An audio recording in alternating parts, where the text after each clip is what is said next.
ಇದೀಗ ಬಂದ ಹೊಸ ಯೋಜನೆ ಗೃಹಲಕ್ಷ್ಮಿಯರಿಗೆ ಒಂದು ಭರ್ಜರಿ ಗುಡ್ ನ್ಯೂಸ್ ಅಂತಾನೆ ಹೇಳಬಹುದು. ರಾಜ್ಯ ಸರ್ಕಾರದಿಂದ ನಮಗೆ ಪ್ರತಿ ತಿಂಗಳು ಗೃಹಲಕ್ಷ್ಮಿ ಯೋಜನೆ ಅಡಿಯಲ್ಲಿ 2,000 ರೂಪಾಯಿ ಹಣ ಬರ್ತಾ ಇತ್ತು. ಈಗ ಕೇಂದ್ರ ಸರ್ಕಾರದಿಂದ ಕೂಡ ಗೃಹಲಕ್ಷ್ಮಿ ಮಾದರಿಯಲ್ಲಿ ಪ್ರತಿ ತಿಂಗಳು 2,500 ರೂಪಾಯಿ ಹಣ ಬರುವಂಥ ಒಂದು ಹೊಸ ಯೋಜನೆ ಜಾರಿ ಆಗ್ತಾ ಇದೆಯಂತೆ. ಸೊ ಈ ಯೋಜನೆ ಹೆಸರೇನು, ಇದು ಯಾವಾಗಲಿಂದ ಜಾರಿಗೆ ಬರುತ್ತೆ, ಮಹಿಳೆಯರ ಖಾತೆಗೆ ಪ್ರತಿ ತಿಂಗಳು 2,000 ರೂಪಾಯಿ 2,500 ಹಣ ಯಾವಾಗಿಂದ ಬರುತ್ತೆ, ಇದಕ್ಕೆ ಪ್ರೋಸೆಸ್ ಏನು, ಕಂಪ್ಲೀಟ್ ಆಗಿ ನಾನು ಮಾಹಿತಿಯನ್ನು ತಿಳಿಸ್ಕೊಡ್ತೀನಿ. ವಿಡಿಯೋನ ಕಂಪ್ಲೀಟ್ ಆಗಿ ನೋಡಿ, ಎಲ್ಲೂ ಕೂಡ ಸ್ಕಿಪ್ ಮಾಡಬೇಡಿ. ಹಾಗೆ ಮೊದಲನೇ ಬಾರಿ ನನ್ನ ಚಾನಲ್ ನೋಡ್ತಾ ಇದ್ರೆ ಇಲ್ಲಿವರೆಗೂ ಸಬ್ಸ್ಕ್ರೈಬ್ ಮಾಡ್ಕೊಂಡಿಲ್ಲ ಅಂದರೆ ದಯವಿಟ್ಟು ಸಬ್ಸ್ಕ್ರೈಬ್ ಮಾಡ್ಕೊಳ್ಳಿ.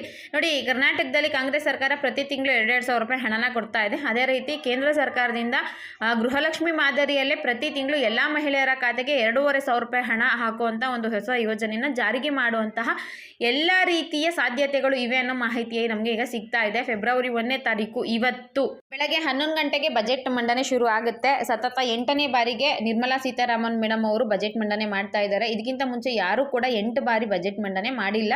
ಅಂತಹ ಒಂದು ಪ್ರಖ್ಯಾತಿ ಈಗ ನಮ್ಮ ನಿರ್ಮಲಾ ಸೀತಾರಾಮನ್ ಮೇಡಮ್ ಅವರಿಗೆ ಸಿಗ್ತಾ ಇದೆ. ಸೊ ಬಜೆಟ್ ಆರಂಭ ಆಗೋದಕ್ಕೂ ಮುನ್ನ ನಮ್ಮ ನರೇಂದ್ರ ಮೋದಿ ಅವರು ಬಜೆಟ್ ಅಲ್ಲಿ ಏನಿರಬಹುದು ಅನ್ನೋದು ಒಂದು ಗುಡ್ ನ್ಯೂಸ್ ನ ಕೊಟ್ಟಿದ್ದಾರೆ. ಅದ್ರ ಮುಖಾಂತರ ಗೊತ್ತಾಗ್ತಿದೆ ಗೃಹಲಕ್ಷ್ಮಿ ಮಾದರಿಯಲ್ಲಿ ಇನ್ನು 2,500 ರೂಪಾಯಿ ಕೇಂದ್ರ ಸರ್ಕಾರದಿಂದ ಬರುವಂತಹ ಒಂದು ಯೋಜನೆ ಜಾರಿಗೆ ಆಗಬಹುದೇನೋ ಅಂತ.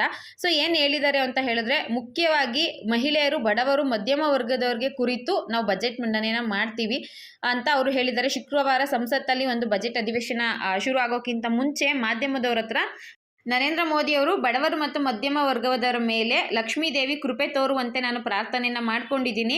ಸೊ ಮಹಿಳೆಯರಿಗೆ ಸಮಾನ ಅವಕಾಶ ಸಿಗಬೇಕು ಹಾಗೂ ಮಹಿಳೆಯರ ಆರ್ಥಿಕ ಸ್ವಾವಲಂಬೀಕರಣಕ್ಕೆ ಮತ್ತು ಸಶಕ್ತೀಕರಣಕ್ಕೆ ಅಗತ್ಯವಾದ ಪ್ರಮುಖ ನಿರ್ಧಾರಗಳನ್ನು ಕೈಗೊಳ್ಳಲಾಗುವುದು ಮತ್ತು ಯಾವುದೇ ರೀತಿಯ ತಾರತಮ್ಯಗಳು ಇರದಂತೆ ನಾವು ನೋಡಿಕೊಳ್ಳಲಾಗುತ್ತವೆ, ತಾರತಮ್ಯಗಳನ್ನು ತೊಡೆದು ಹಾಕಲಾಗುವುದು ಅಂತ ಪತ್ರಿಕಾಗೋಷ್ಠಿಯಲ್ಲಿ ತಿಳಿಸಿದ್ದಾರೆ. ಸೊ ಈ ಬಜೆಟ್ ಏನಿದೆ ಇದು ವಿಕಸಿತ ಭಾರತದ ಗುರಿಯನ್ನು ಹೊಂದಿಕೊಂಡಿದೆ ಅಂತ ಕೂಡ ತಿಳಿಸಿದ್ದಾರೆ. ಹಾಗಾಗಿ ಈಗ ಗೃಹಲಕ್ಷ್ಮಿ ಯೋಜನೆಯಲ್ಲಿ ಏನು 2,000 ರೂಪಾಯಿ ಬರ್ತಾ ಇದೆಯೋ ಕೇಂದ್ರದಿಂದ 2,500 ರೂಪಾಯಿ ಹಣ ಬರಬಹುದು 90% ಸತ್ಯ ಅನ್ನೋ ಒಂದು ಮಾಹಿತಿಯಾಗಿ ಸಿಗ್ತಾ ಇದೆ. ಅಂದ್ರೆ ನರೇಂದ್ರ ಮೋದಿ ಅವರೇ ಒಂದು ಸುಳಿವು ಕೊಟ್ಟಿರೋದ್ರಿಂದ ಈ ರೀತಿಯಾಗಿ ಒಂದು ಡಿಸ್ಕಷನ್ಗಳು ನಡೀತಾ ಇದೆ. ಹಾಗಿದ್ರೆ ಇನ್ನು 2,500 ರೂಪಾಯಿ ಹಣ ಯಾವಾಗಲಿಂದ ಹಾಕ್ತಾರೆ, ಯಾವ ಖಾತೆ, ಇದೆಲ್ಲ ತಿಳ್ಕೊಬೇಕು ಅಂದರೆ ಇನ್ನೊಂದು ಸ್ವಲ್ಪ ವೆಯ್ಟ್ ಮಾಡಿ. ಇವತ್ತೇ ನಮಗೆ ಕನ್ಫರ್ಮ್ ಆಗಿ ಗೊತ್ತಾಗ್ಬಿಡುತ್ತೆ. ಮಹಿಳೆಯರಿಗೋಸ್ಕರ ಹೊಸ ಸ್ಕೀಮ್ಗಳನ್ನ ಜಾರಿಗೆ ತರುವಂಥದ್ದು ಇದೆಯಂತೆ, ಮತ್ತು ಹೊಸ ಸ್ಕೀಮ್ಗಳನ್ನ ಇವತ್ತು ಪ್ರಕಟ ಮಾಡ್ತಾರಂತೆ. ಸೊ ಮಹಿಳೆಯರಿಗೆ ಮೊದಲನೇದಾಗಿ ಉತ್ತೇಜನ ಕೊಡುವಂಥದ್ದೇ ಇದ್ರ ಉದ್ದೇಶ ಆಗಿರುತ್ತೆ ಅನ್ನೋ ಮಾಹಿತಿ ಸಿಕ್ಕಿದೆ. ಗೃಹಲಕ್ಷ್ಮಿ ರೀತಿಯಲ್ಲಿ 2,500 ರೂಪಾಯಿ ಹಣ ಕೊಡೋ ಚಾನ್ಸಸ್ ತುಂಬಾ ಜಾಸ್ತಿ ಇದೆ ಅಂತ ಹೇಳ್ತಾ ಇದ್ದಾರೆ. ಇದೊಂದು ಗುಡ್ ನ್ಯೂಸ್ ಅಂತಲೇ ಹೇಳಬಹುದು. ಯಾರು ಮಧ್ಯಮ ವರ್ಗದವ್ರು ಇರ್ತಾರೆ, ಯಾರು ಬಡವರು ಇರ್ತಾರೆ, ಯಾರು ದುಡ್ಕೊಂಡು ತಿನ್ನೋಂಥ ಮಹಿಳೆಯರಿಗೆ ಖಂಡಿತವಾಗ್ಲೂ ಇದು ಸಹಾಯ ಆಗುತ್ತೆ. ಅವ್ರ ಮಕ್ಕಳು ಎಜುಕೇಷನ್ಗಾಗುತ್ತೆ ಅಥವಾ ಅವ್ರದ್ದೇ ಪರ್ಸ್ನಲ್ ಖರ್ಚುಗಳಿರುತ್ತೆ, ಒಂದು ಮನೆ ಸಂಸಾರ ನಡೆಸ್ಕೊಡೋದಕ್ಕೂ ಕೂಡ ಅವ್ರಿಗೆ ಸಹಾಯ ಆಗುತ್ತೆ. ಕೇಂದ್ರ ಸರ್ಕಾರ ಈ ರೀತಿಯ ಒಂದು ಹೊಸ ಯೋಜನೆ ಏನಾದರೂ ಜಾರಿಗೆ ತಂದರೆ ನಿಜವಾಗ್ಲೂ ಅದು ತುಂಬಾ ಹೆಲ್ಪ್ ಆಗುತ್ತೆ. ನಿಮಗೆ ಇದ್ರ ಬಗ್ಗೆ ಎಕ್ಸ್ಟ್ರಾ ಇನ್ಫಾರ್ಮೇಷನ್ ಬೇಕು ಅಂದರೆ ಇವತ್ತಿಂದನೇ ಬಜೆಟ್ ಮಂಡನೆ ಆಗ್ತಾ ಇರೋದ್ರಿಂದ ನೀವು ಟಿವಿಯಲ್ಲಿ ಇದನ್ನು ನೋಡಬಹುದು, ಅಥವಾ ಮುಂದಿನ ಅಪ್ಡೇಟಲ್ಲಿ ನಾನು ಮುಂದಿನ ವಿಡಿಯೋದಲ್ಲಿ ಇದ್ರ ಬಗ್ಗೆ ನಿಮಗೆ ತಿಳಿಸ್ಕೊಡ್ತೀನಿ. ಬಜೆಟ್ ಮಂಡನೆಯಲ್ಲಿ ಇದೇನಾದರೂ ಘೋಷಣೆ ಆಯಿತು ಅಂದರೆ ಖಂಡಿತವಾಗ್ಲೂ ನಾನು ಕೂಡ ವಿಡಿಯೋ ಮಾಡಿ ಹಾಕ್ತೀನಿ. ನನ್ನ ಚಾನಲ್ಗೆ ಸಬ್ಸ್ಕ್ರೈಬ್ ಮಾಡ್ಕೊಂಡಿರಿ. ಇದೇನಾದರೂ 2,500 ರೂಪಾಯಿ ಕೊಡೋದಾಗಿರಬಹುದು ಅಥವಾ ಬೇರೆ ಏನಾದರೂ ನಮಗೆ ಯೂಸ್ ಆಗುವಂತಹ ಯೋಜನೆಗಳನ್ನ ಜಾರಿಗೆ ಬಂತು ಅಂದರೆ ಖಂಡಿತವಾಗ್ಲೂ ನಾನು ನಿಮಗೆ ವಿಡಿಯೋ ಮಾಡಿ ತಿಳಿಸ್ತೀನಿ. ಸೊ ಇಂಟ್ರೆಸ್ಟ್ ಇದ್ದವರು ನನ್ನ ಚಾನಲ್ಗೆ ಸಬ್ಸ್ಕ್ರೈಬ್ ಮಾಡ್ಕೊಳ್ಳಿ. ನಾನು ಕೂಡ ಗೃಹಲಕ್ಷ್ಮಿ ಮಾದರಿಯಲ್ಲೇ 2,500 ರೂಪಾಯಿ ಕೊಡುವಂತಹ ಯೋಜನೆ ಏನಾದರೂ ಇತ್ತು ಅಂದರೆ ದಯವಿಟ್ಟು ಜಾರಿಗೆ ಮಾಡಿ ಅಂತಲೇ ರಿಕ್ವೆಸ್ಟ್ ಮಾಡ್ಕೊತೀನಿ. ನಿಜವಾಗ್ಲೂ ಬಹಳ ಹೆಲ್ಪ್ ಆಗುತ್ತೆ. ಇನ್ನು ನೆಕ್ಸ್ಟ್ ಯೋಜನೆ ಬಂದು PM ಕಿಸಾನ್ ಹಣ ಕೊಡ್ತಾ ಇದ್ರು ಅಲ್ವಾ ಕೇಂದ್ರ ಸರ್ಕಾರ, ವರ್ಷಕ್ಕೆ 6,000 ಹಣ ಕೊಡ್ತಾ ಇದ್ರು 3 ಕಂತಲ್ಲಿ. ಅದು ಇನ್ಮೇಲೆ 12,000 ರೂಪಾಯಿ ಕೊಡುವಂತಾಗಿ ಬದಲಾಗಬಹುದು. ಆ ರೀತಿಯಾಗಿ ಚಿಂತನೆ ಕೂಡ ನಡೀತಾ ಇದೆ ಅಂತ ಹೇಳ್ತಾ ಇದ್ದಾರೆ. ಇನ್ನು 3 ಕಂತಲ್ಲಿ ಕೊಡ್ತಾ ಇರುವಂತಹ PM ಕಿಸಾನ್ ಹಣ 6 ಕಂತಲ್ಲಿ ಕೊಟ್ಟರೆ 12,000 ನಿಜವಾಗ್ಲೂ ರೈತರಿಗೆ ಸಿಕ್ಕಾಪಟ್ಟೆ ಹೆಲ್ಪ್ ಆಗುತ್ತೆ.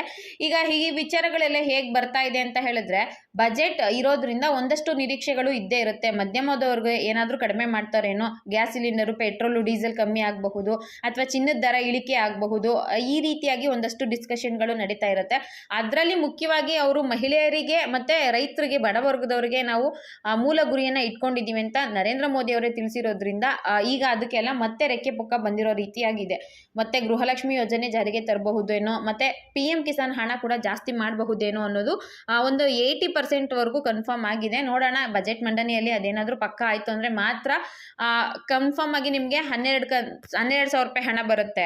ಇನ್ ಕೇಸ್ ಬಜೆಟ್ ಮಂಡನೆಯಲ್ಲಿ ಈ ಬಾರಿ ಕೂಡ ಅವ್ರು ಹೇಳಿಲ್ಲ ಅಂದರೆ ಅದೇನು ಜಾರಿಗೆ ಬರೋದಿಲ್ಲ. ಸದ್ಯಕ್ಕೆ ಇದೊಂದು ಡಿಸ್ಕಷನ್ಗಳು ನಡೀತಾ ಇರುವಂಥದ್ದು. ಈ ರೀತಿಯಾಗಿ ಹೊಸ ಯೋಜನೆಗಳು ಜಾರಿಗೆ ಬರಬಹುದು ಅಂತ. PM ಕಿಸಾನ್ ಹಣ ಕೂಡ ಜಾಸ್ತಿ ಮಾಡಬಹುದು ಮಾಡಬಹುದು ಅಂತ ಹೇಳ್ತಾ ಇದ್ದಾರೆ.